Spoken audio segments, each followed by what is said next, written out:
Oh, good to see all of you today.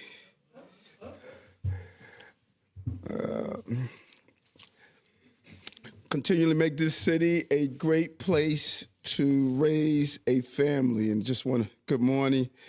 And that's what our administration is going to continue to do. I really want to push folks to our website and look at our wins list. Somebody told me the other day when they looked at some of our win lists and some of our successes that they don't hear much about, and they were blown away to see how much we've accomplished in 3 years.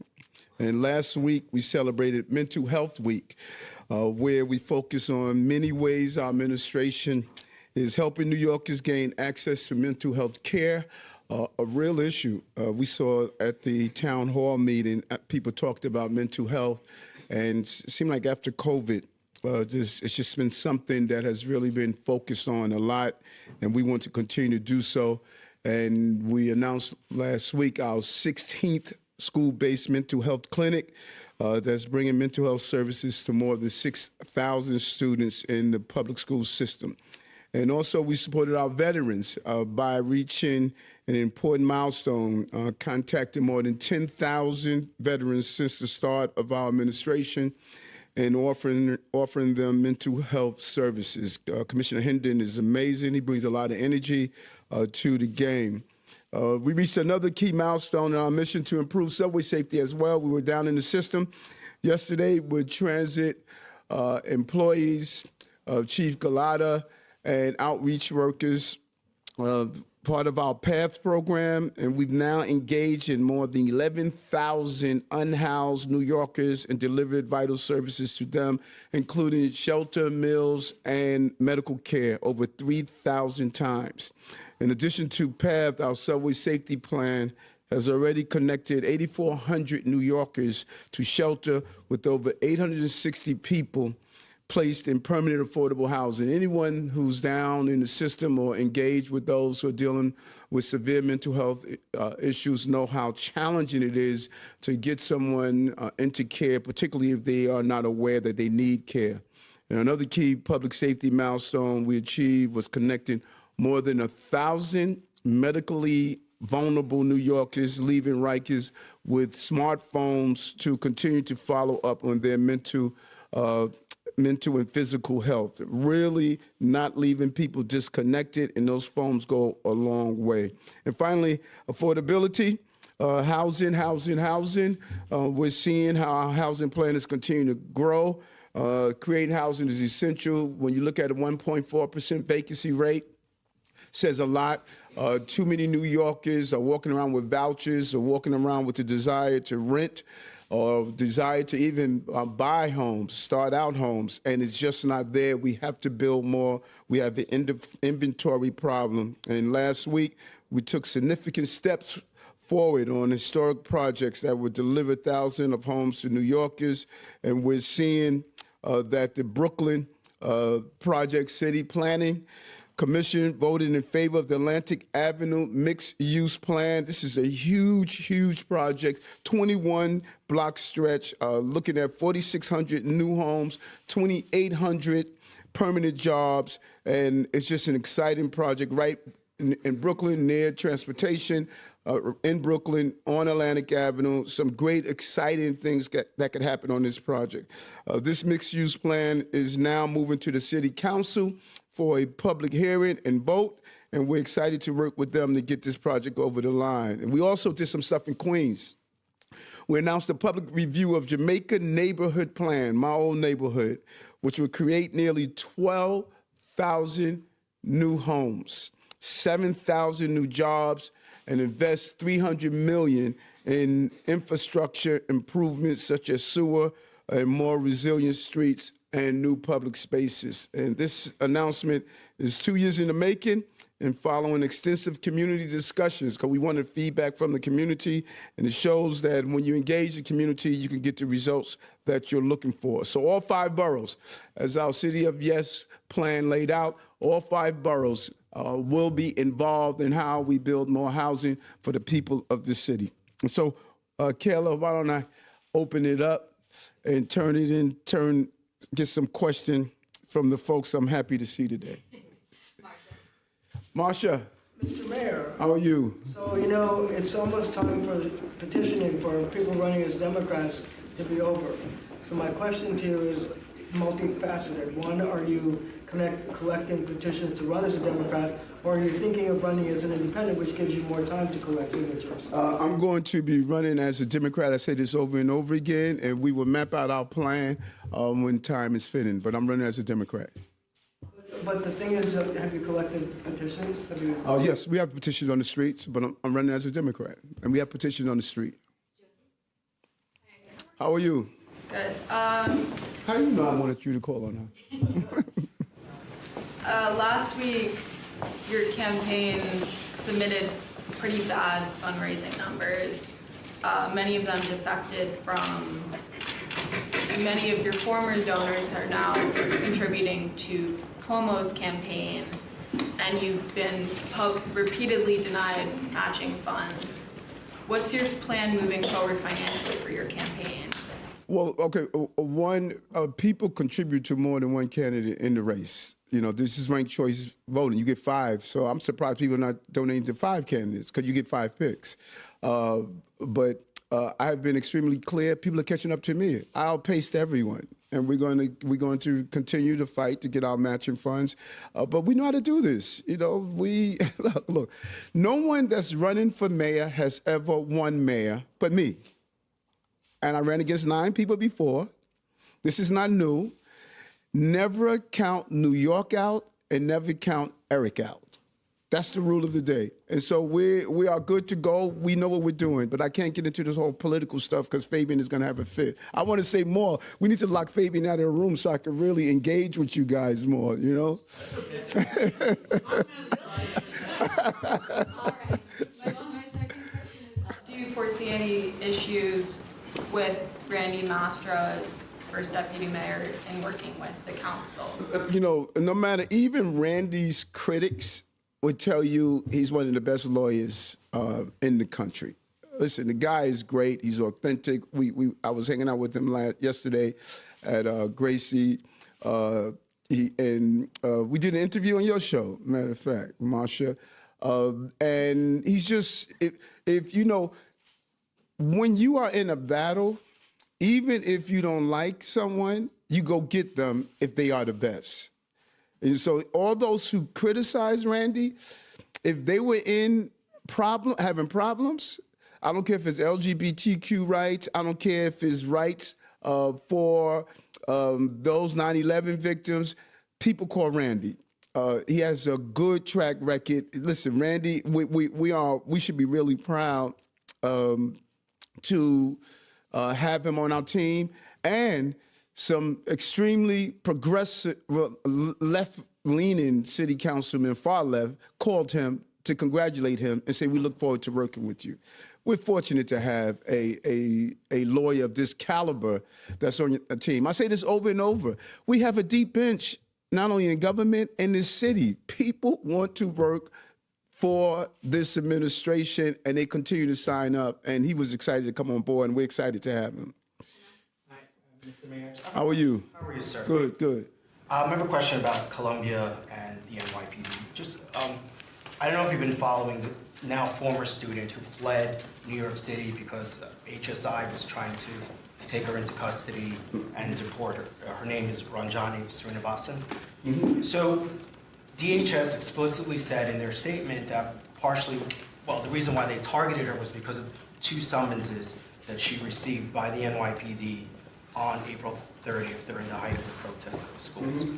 Those summonses were dismissed within weeks after they were issued. She never had to appear in court. Mm-hmm. She was never fingerprinted. She was released. Summonses issued, weeks later were dismissed. Somehow those summonses and that information got into the hands of the DHS. And so I'm just wondering how that could have happened. I mean, is the NYPD sharing any of that information with HSI, with DHS? Has the city shared any of that information with the Columbia University? I mean, this woman she's a Fulbright scholar, Harvard grad, was not in the public eye at all, was not even in New York City during the height of the Columbia protest. She was out of the country. And all of a sudden, because of these summonses that were dismissed, apparently she somehow winds up on the radar of DHS. Yeah. Okay. We have been extremely clear, and I'll say it over and over again. New York City Police Department, they do not collaborate for civil enforcement. And I don't know the details of this. We could look into it to find out. But we do not collaborate for civil enforcement. And, you know, how that summons information got out, that's something that you have to speak with the federal government about. We do not collaborate with civil enforcement, and we're very clear on that. This was an HSI. They went and got a warrant from a judge at SDNY to try and arrest her. They went to her, she had fled. So, I mean, could you argue that that was a criminal enforcement and not, I mean, she was not brought up on any criminal charges by HSI, and it wasn't ICE officers, it was specifically HSI. Yeah. And It's just very perplexing because there's nothing else in the record about her. And Secretary Noem was very hard on her, calling her a terrorist sympathizer, a Hamas supporter, and there's no evidence of that. The only thing that they have are these two summonses that somehow DHS found out about. well, I don't know what's the extent of the evidence. They would have to tell you the extent of the evidence, and that's with HSI. But listen, I commend the secretary on her desire to deal with anyone that commit a crime. And I've said that over and over again, and I'm looking to collaborate with all of our law enforcement agencies, HSI, and something that many of us have failed to acknowledge. ICE is not a criminal organization. ICE is a law enforcement organization. Some of folks may not like ICE and what they do, but HSI, that's a law enforcement organization. I'm going to collaborate with every law enforcement organization that's dealing with criminal behavior. The law doesn't allow us to deal with civil enforcement. And so whatever evidence HSI has, I don't speak for HSI. Just if I can follow, so does the NYPD? Yeah, go ahead. Has the NYPD has the NYPD provided any summons information from April 30th to any government agencies, Congress, Columbia University? I mean, you may not know this off the top of your head, I understand that. But it seems to be an issue because somehow, again, this information got out there. Yeah, it's not an issue to me. We don't. No, here's what I'm okay with, because I don't want to be misquoted, because sometimes that happens. I'm okay with us following the law. We don't collaborate with any agency when it comes down to, we don't collaborate with ICE, I should say, when it comes down to civil enforcement. And I say over and over again, so we'll look into what you're sharing now, but we've made that clear over and over. Thank Hi, Mr. Mayor. What's going on? Good, how are you? Good. So the city council did a review of the data you released on your involuntary removal policy, and they found that there were inconsistencies. Basically, they said most of these involuntary removals occurred in people's homes, not in public spaces. They also found that it was disproportionately targeting Black New Yorkers, and there was another point to it too. Those are the two main ones that I can think of. But, I just wanted to get your response to that, considering this policy has been such a central part of your mental health agenda. I'm not quite understanding. Their complaint is, of what? That. Well, they're saying it's not actually effective in, the other point was that New Yorkers who are getting hospitalized are not actually getting connected to long-term care. What did they say? So what their suggestion is don't do involuntary removal? I'm lost on what are their suggestions. Suggestion would be focusing on funding mental health programs that there have been cuts to in the past. Okay. I disagree with them. We have been very clear on involuntary removal, and the numbers are clear. The report stated that New Yorkers make up 23% of the population, but 46% of involuntary removals of Black New Yorkers. We are not going to say, hey, this person needs to be involuntarily removed, but hold on, they're Black, so we're not going to do it. They're Hispanic, we're not going to do it. They're white, we're not going to do it. That's not the way this game is done. Look at the, if you want to play that analysis, look at the ethnicity of those who are being majorly impacted. Look at the homeless population and the ethnic breakdown of that. You ride your subway system, look and see who's homeless. Look at the ethnic demographics of who's homeless. Look at the ethnic demographics of those who are charged with some of these crimes of pushing people on the subway system, slashing, etc. We're going to go where the issue is, and we're not going to play race politics. Where the services are, we're going to go to. And those who are part of this analysis, they need to move out of the sterilized environment of the city council chamber, and they need to go and do what we do. Go in the subway system, look at the population in need. We're going to respond to that need. Hi, Mr. Mayor. How are you? Quite well. How are you doing? Good. You brought up Randy Mastro's lawyer background. How Yes. long he's been. You gave him his first task as Rikers Island, to close Rikers Island. You gave him that. But why not give him something like pushing back against the Trump administration and their policies to try to get back some federal funds when it comes to the city policies? He's well versed in that. Why not task him with that as a major thing, especially because we're going into the budget season right now for the city? No, you said I gave him Rikers? Where did you get that from? From your interview with Marsha, you said that one of his first tasks is going to be focusing on Rikers Island and how to close it in time for the legal deadline. And that's why I asked you. You said one of his tasks, not that's his only task. He's the first deputy mayor. The entire portfolio, from analyzing what is happening on the federal level to analyzing what we're doing around public space, to analyzing Rikers, that finally everyone seems to agree with me that 2027 is not a realistic time to close it, and that we need to deal with the mental health crises. And so that's the role of a first deputy mayor. One of his roles would be do that in partnership with my chief of staff and my entire team. And so we're not going to zero in on just why can't he do this one aspect of it. This is a city where you better know how to chew gum and walk at the same time. And I think Randy can do that. So that's one of his aspects. And then a follow-up Yes, question yes. about your campaign. You said you're not worried. Everybody's catching up to you. You haven't really been on the campaign trail. I know you've said you're going to get out soon. Mm-hmm. Is there any worry that you're going to get out too late, that there won't be, by the time you do get out there and officially join the trail, that there won't be anybody left to endorse you or anybody left to support you? Tell me, I'm curious about this. Give me your definition of campaigning. Going to houses of worship? I do that. Going to town hall meetings? I do that. Going into the streets and shake hands with people? I do that. Kiss babies? I do that. What is a definition that you think I'm not doing that a candidate would do? You're not going to the mayoral forums. You're not speaking out necessarily on all the issues when it comes to what New Yorkers want, and particularly criticism or policies that are coming out of the Trump administration. I mean, you're not in those places. You said that you have petitions out, but I personally haven't seen anybody. I've spoken to people. They said they've seen here and there. So I'm just wondering, based on how you campaigned in 2021 and how you're campaigning this time around, it's not the same. Okay, so first of all, I disagree, and I can't get into a full analysis of that. And I'm sure you saw the petitions of everyone that's running for office. I'm sure you saw them, and if you did, you're probably the unique New Yorker because no one else has done.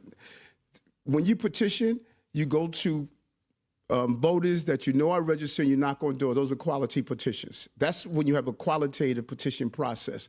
And I know what I'm doing. That's all I can say to you. Running for office to get a seat is different from being an incumbent. I know what I'm doing, and I must thank you and everyone else here. I thank you for being so concerned that I'm reelected. I thank your concern that Eric is going to be all right. It really warms my heart that all of you are so concerned. I'm making your city safe. I'm bringing back tourism. I'm educating your children. You have showed me such a level of warmth that, Eric, we're concerned. We want you back. And I know I'm making a lot of your careers. You're getting a lot of clicks from me. I know the rest of those guys are so boring that all of a sudden you're going to go into the shadows. You are doing so well, and I know you want me back. I know it.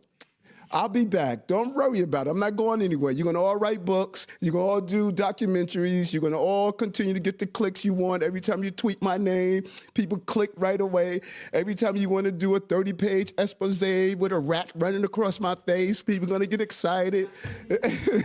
So it's okay, folks. I'm coming back. Thanks here. What's happening? I wanted to ask you about a fire that happened in the Bronx a couple weeks ago on Jerome Avenue. There were a lot of businesses that were destroyed, actually. I've been talking with some of the people there. One of the business owners told me that basically the city is not offering any kind of financial assistance, that the small business services office is giving them resources, but as far as actual financial help for these businesses, they haven't been offered anything. And this was an area that was looted a lot in 2020. And she said she got a check for $10,000 from the city. I don't know, I mean, maybe there are details here that I'm not aware of, but what can the city do financially for these people? We're going to send SBS up there and find out, doing a needs assessment and see how we could help. You know, there are some limitations on what we can do, and we've done some major things around small businesses, because that's important. We have one of the largest numbers of small businesses in the history of the city because of the support that we have put in place, and we're going to go up to that area and do an analysis and see what we can do to assist them. Would there be a situation where you could write a check for some of these businesses? Listen, I would love to write a check for a whole lot of things. We got to do an assessment to see what resources are available. And Commissioner Gross has been excellent in doing that. And we're going to get a team up there and see how we could help. Mr. Mayor, how are you? Craig, what's happening? Same old, same old. So last week you had made comments to Jewish leaders that there is an anti-Semitic candidate in the mayoral race. Who are you referring to, and why do you believe they're an anti-Semite? And then secondly, yesterday, I know you're not on the campaign trail yet, but a lot of the candidates for mayor stood together. Even the Republican Curtis Siwa stood with the Democratic potential nominees, and they called out former Governor Cuomo for his handling of the nursing homes. Do you believe that Governor Cuomo handled the nursing homes properly during the pandemic? Okay, so first we need to be clear on the record. You keep saying you're not on the campaign trail. I'm like, where y'all get this definition from? Is there a Webster definition of what being on the campaign trail is? I was in the church yesterday talking to voters. I'm out in the streets all the time talking to voters. And so I'm going to continue. I know what I'm doing. I ran for Senate and won. I ran for borough president and won. I ran for mayor and won. I know what I'm doing. And so let's get this off the conversation before Fabian goes crazy. I'm on the trail. I know how to campaign, and I know how to also run the city. I still got to run the city. A lot of those other folks who are running, they don't have day jobs. And, you know, when you look at how Governor Cuomo is running, former Governor Cuomo is running, he's in this bubble. You can't even get near him. He's not doing this. You know, you can't even get near him. He controls walking in. He controls walking out. He's not answering questions from you. And is he on? Does that make him on the campaign trail? Is he on the campaign trail? Well, he's doing campaign. I mean, when was the last time you did a campaign event that wasn't involved with the city? I know you're using the belief hope, you're the mayor, you're obviously incumbent, but when is the last time you did an actual campaign event? Every day that I'm in the street, I'm the incumbent, folks. I mean, why aren't we understanding that? When you're an incumbent, you want to reserve your resources. You want to stay focused on your job, because my victory is going to be showing my record of how I brought this city back. That's a whole different scenario. I didn't have a record to run under. I have a record to run under. Those other guys don't have a record to run under. I have a solid record of housing, public safety, affordability. And so we're going to, you know, stay focused on that. And again, I'm like bursting with excitement. I'm like, do you guys miss me out there? Like, what's the story? Do y'all miss me out there? But listen, let's hold everybody to the same standard. How come you guys are not critiquing the fact that a governor who's supposed to be the front runner in this race is having this controlled environment? Oh, we do. Yeah, okay. Well, you know, I don't read the papers. No, but listen, we know what we're doing. This is strategic, and we need to be focused on that. Look at the other candidates, you know. How they run their race is up to them. I have a good, solid, strategic team who got me here. and we know what we're doing. You have to reserve your strength. And the excitement is going to happen. This is going to have so many twists and turns. I keep telling y'all, there's going to be so many twists and turns to this race that I think this is going to be one of the most exciting races we had in the history of this city. You know, there was some. Actual questions. Yeah. You called one of the Yeah. I think look at the comments and actions. I think that after October 7th, to see people who are lined up with the Democratic Socialist Party and what they did after the election. I think those who lines up with people who celebrate Hamas is a terrorist organization. They should be destroyed. You know, people are not calling for the release of hostages. People who protest outside the leaders of Jewish leaders' houses. Some of this just nasty and mean action that you're seeing from some of these candidates. One in particular that I wanted to highlight, but many of them have not dealt with this anti-Semitism in the city. And so just look at their comments. And I'm not trying to name them to give them any more notoriety than they deserve. But we will be pushing back on anti-Semitism and hate and other actions we see in the city. We're going to, be clear that this is not a city for anti-Sikhism, anti-LGBTQ+, anti-Semitism. I'm going to be clear on that, and everyone should be clear on that. Oh, yes. And do you believe that everyone was speaking out yesterday about the mayoral candidates, about Governor Cuomo handling the nursing homes? Yeah. Do you agree with these other mayoral candidates? Did he handle this properly or improperly? Yeah, and I'm doing an analysis of all of those candidates to see who was around at the time. I was here at the time, and many of those candidates were home shelter in place. I was in the streets. I was in the streets dealing with COVID with real people, nurses and doctors. I was giving out masks and NYCHA. All of these other candidates, they were home. They were home while New Yorkers were suffering. And he incorrectly handled the nursing home issues. I think those family members are right, and I met with them, and I'm going to be communicating with them further. But also, if you go back, doing analysis back then, there was racial disparity in how he dealt with even vaccines. Black and brown communities were not being fairly vaccinated. We were not giving out face masks to NYCHA residents. Many of our nurses in hospital did not have PPEs as they were deserved. I remember going to some of the hospitals. They had garbage bags on, and they were using PPEs, the face masks for weeks. And then many people you talk about Elmhurst Hospital.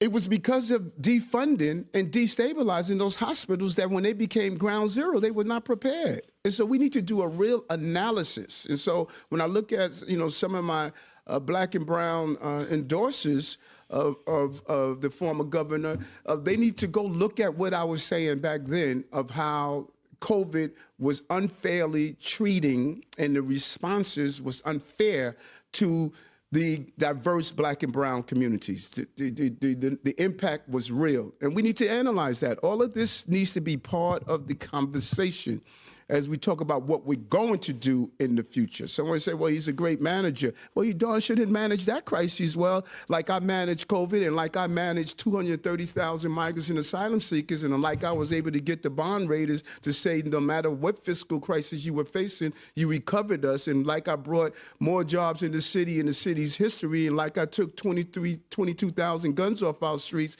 and brought down homicides and shootings. That's what I call a good manager. How was that, Marsha?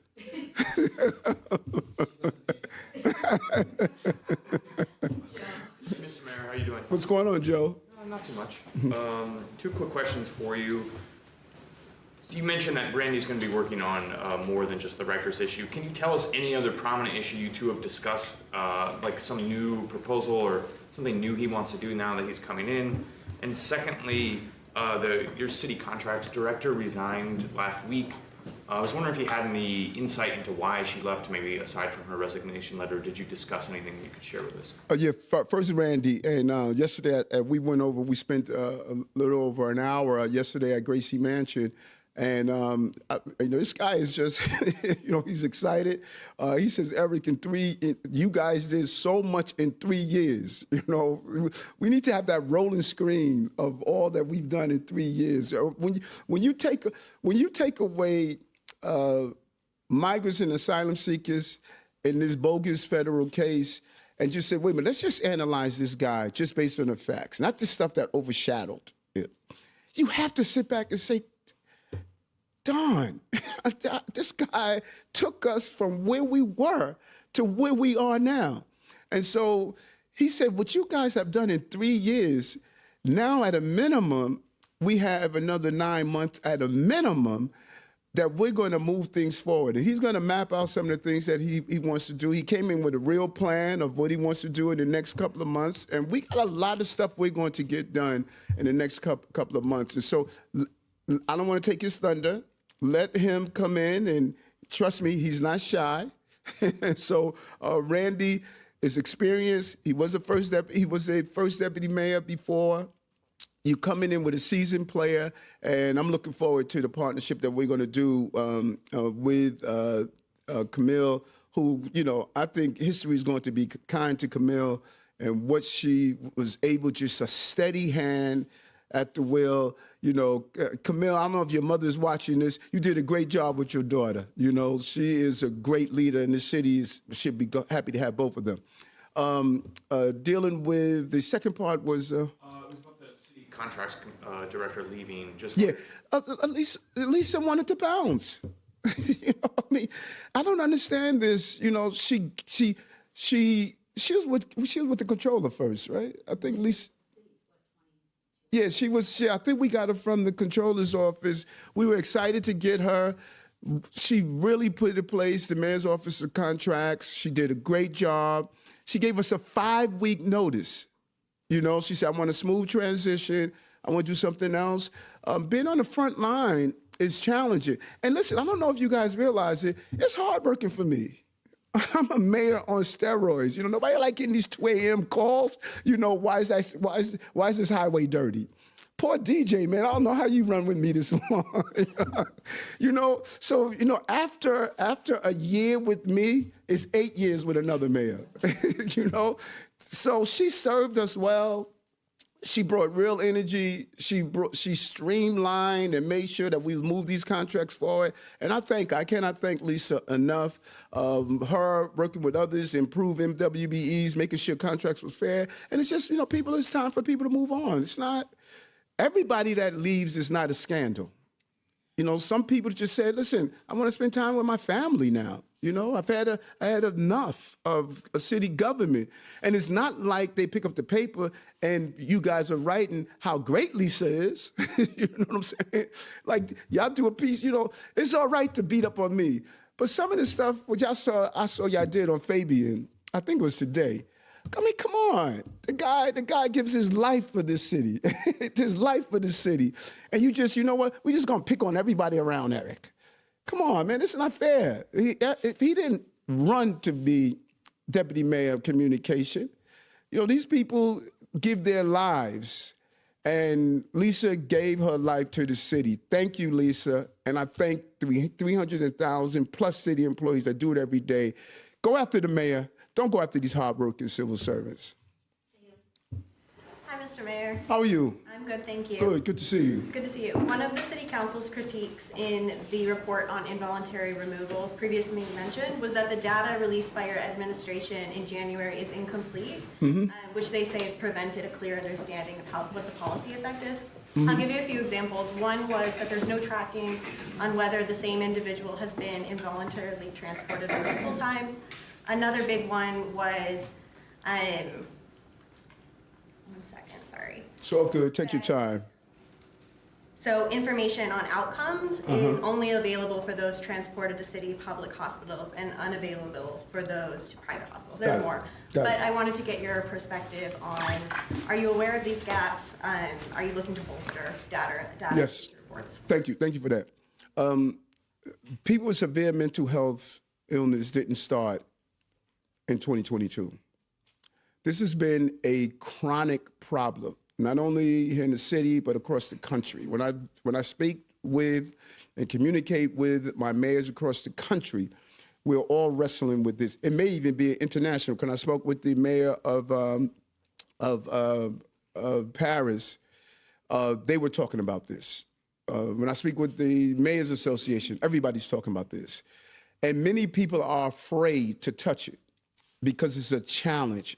And, I invite all of you to come with me out in the streets and see how dealing with people with severe mental health illness. You don't just walk up to them and say, listen, did you take your medication today?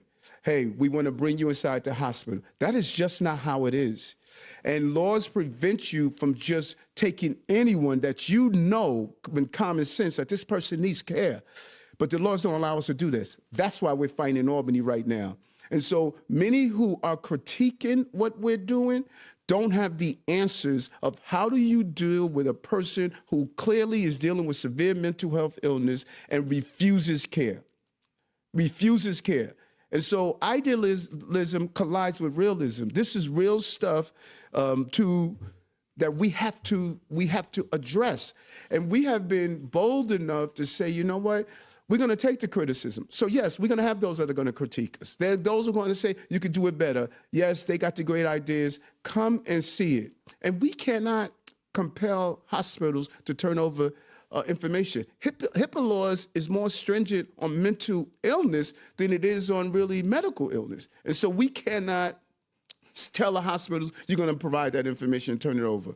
We're trying to give them the best information that's possible. We are making sure we be as transparent as possible, but this is a challenging issue that we're willing to take head on through PATH, through SCOUT, to involuntary removals, to our encampments. They told me in the beginning of this administration, Eric, don't do it.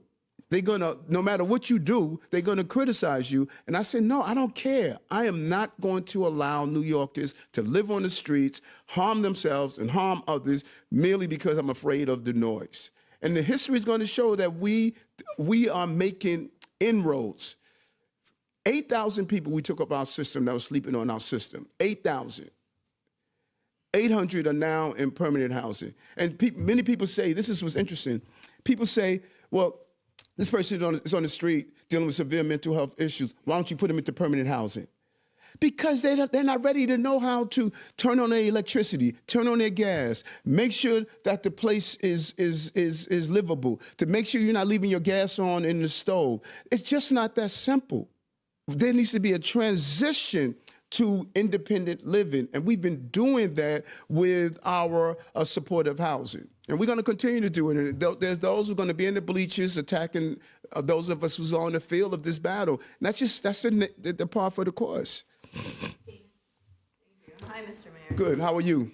Good. I had two questions. First, I was wondering if you could talk about your office's reluctance to publicize Know Your Rights immigration guidance. Amid the fear amongst migrants about having interactions with ICE. And then secondly, I'm wondering if you've scheduled a briefing yet on the Queensboro Bridge pedestrian path and when you anticipate it'll open. First, I'm not quite sure where you got that we are not doing Know Your Rights. Manny has made that clear. We looked over the items. We released it. We get ready to put it on our monitors, our Link NYC kiosk. We've been sending it out. Other entities has asked us for it. We turn it over to them. When you look at the fact that we're going to be putting it on over 2,000 kiosks. We already sent it out. It has already been approved. Starting on April 1st, we will also have Know Your Rights resources at all Link NYC sites. And so I'm not sure where that came from. I mean, it's like trying to feed into the narrative that we are afraid to do the things we were doing already. So if there's some factual information about that, I'm not aware of it. And if somebody is preventing it from coming out, please share with me, because that should not be happening. I was very clear with Manny, who traveled with me to the Darien Gap, who traveled with me to El Paso, who has been a dreamer and has been very compassionate about this issue. So I'm not sure where that came from. That's part of the all narrative, we don't want to criticize the administration. No, we want to get stuff done. We don't want to get caught up in, all of this name calling. That's not governing, folks. So I'm not part of that. What is that terminology people using? This syndrome of just want to be attack and attack. I gotta manage a city. So we're doing that. I don't know who's telling you that, but it's not factually accurate. What's the second part of your question? Queensboro Bridge. So let's close the door on this issue. This has not been delayed. I was never briefed. This is a major project that's going to impact movement and traffic. You briefed the mayor. And for those who are thinking that, well, we're going to pressure the mayor by leaking information to the press, you probably guys got more leaks than I probably ever had in an administration. We're going to leak to the mayor, and now the mayor's going to be, forced to move forward. That's not how it operates. I have a schedule. I have a scheduler. We brief, and I'm updated just about twice a week on different topics. When I'm briefed on this, and I make sure that we have community input, that is how the traffic's going to impact, then we will move forward. That is how it operates. My schedule is not based on the schedule of those who work for me. It's based on my schedule. And so once I'm briefed and I make the determination if we're moving forward, we'll do so. So there was some work that had to be continued. Once we have that briefing that I do on all of these major topics, then we move forward. So, and the new deputy mayor of operation that's in, he needs to be briefed. That is how it's done. The staff does not decide the flow of things. City Hall does. Have you scheduled that briefing? When my scheduler, I wake up in the morning, my scheduler tells me what I'm doing. I have a lot of faith and trust in her. She tells me this is what you're doing, and when she puts it on the schedule, you'll view it on the schedule if it's a public item. Hi, Mr. Mayor. Morgan, how are you? I'm good, thank you. Good. I know there's no specific answer about, the exact definition on when or where the campaign trail is, but are you going to be releasing new platforms? Is this something like you're going to do like a rollout? But what are you kind of imagining? Are you going to be releasing new platforms like when it comes to like public safety? Or are you just going to be saying, I'm already enacting them? And then also on these guardrails, I know the governor proposed a while ago. They're stalled right now in the legislature. Has she spoken any more about that with you or anything further? My platforms are the same.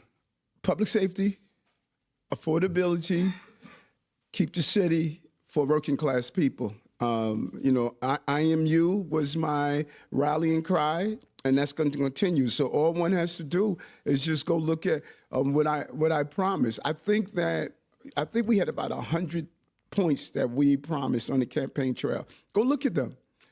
And you'll see that, wait a minute, this is what this guy promised. And this is what this guy did.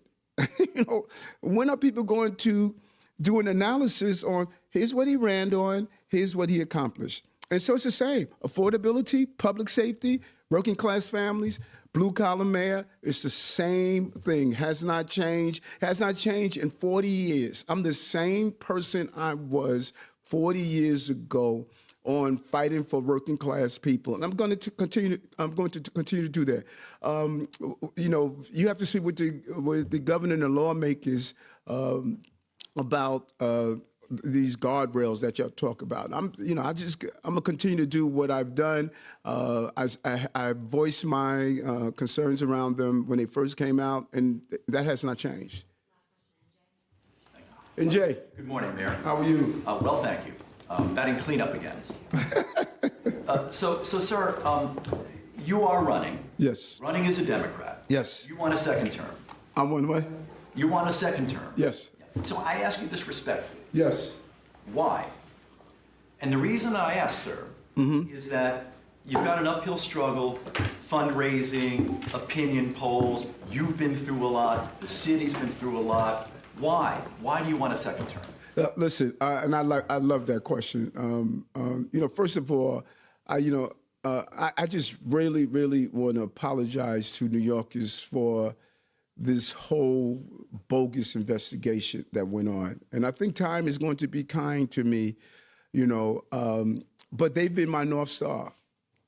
I say this over and over again. New Yorkers have been my therapy. that when I get up in the morning and I'm fighting for New Yorkers, when I'm in a hospital speaking to a family member that's going through some form of medical or psychiatric crises, when we were at a town hall the other day, man, this young man had 6 children. He was in a homeless shelter. He was able to get a voucher, and he was able to move into permanent housing. He lost his job, NJ, because he worked for a drug store where habitual shoplifting took place. So he was fired because of that. But we were able to find him a job right there inside that town hall while we're fighting to deal with the repeated recidivism of shoplifters that people say we should not be doing. That was a real story. Those stories, you walk out and say, you're seeing on the ground what matters. And when I walk into New Yorkers and they tell me I got the key to my first apartment, when I meet New Yorkers and say, you cleaned up this encampment and now I can play catch again with my son under the BQE. You know, when you see how you touch the lives of real people, it's contagious. And if I were able to accomplish what I did in 3 years, getting us out of COVID, getting us out of the migrant asylum seeker crisis, bringing down crime, breaking records on housing. In 3 years, you know, I got a whole lot of gas still in the tank, and I'm looking forward to New Yorkers to get past the noise and say, let's look at the numbers. This has been one heck of a ride, and I'm not tired. I'm not frustrated. I enjoy working for the people of the city, and, you know, God willing, that if I'm able to do it for another 4 years, we're going to continue to turn the city around. That's why I'm running. Yeah. Yeah. Stay focused, no distractions, and grind. Stay focused, no distractions, and grind.